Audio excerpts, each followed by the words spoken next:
Hello friends, नमस्कार, प्रणाम। मैं नीलम पांडे अपनी यूट्यूब चैनल में आप सभी दोस्तों का स्वागत करती हूँ।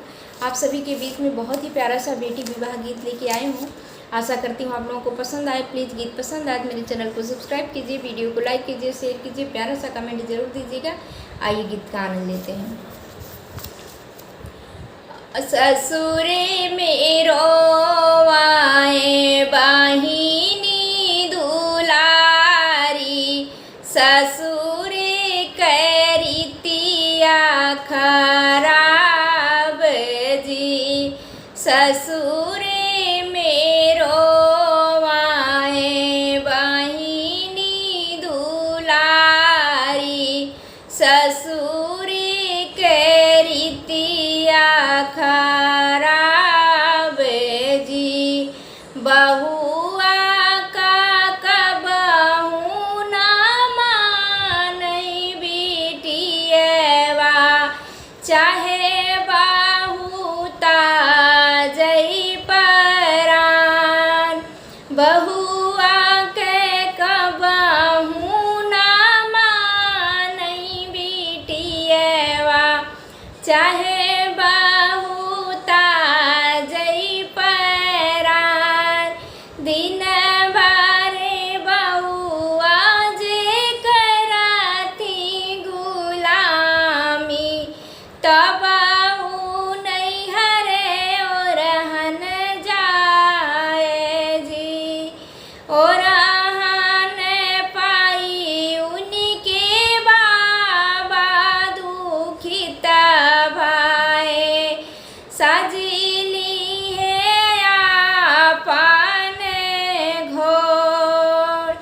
खेली कूदी जब लवाटे हैं बीरना, कहाँ बाबू चला भीनु सार। तोहरी बहिनी बेटा लड़ाली झगड़ली, वही आवे बहुत आई और छोड़ा दिया मोरे बाबा घोड़े के सावरिया।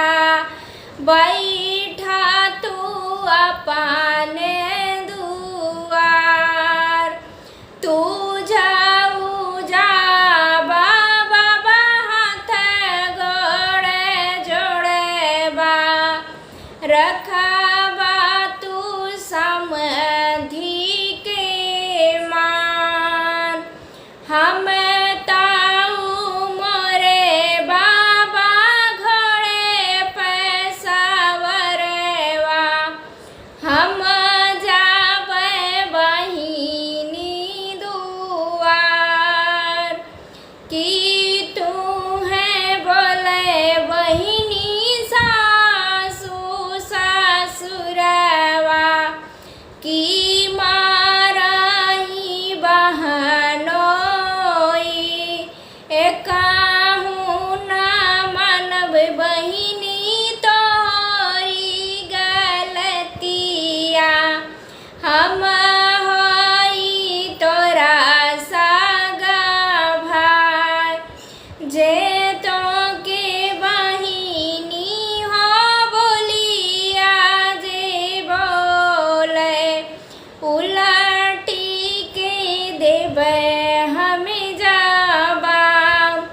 खाई के हम माई बाबू के क्रिया, नहीं रखबै रिश्ता के मान। केहू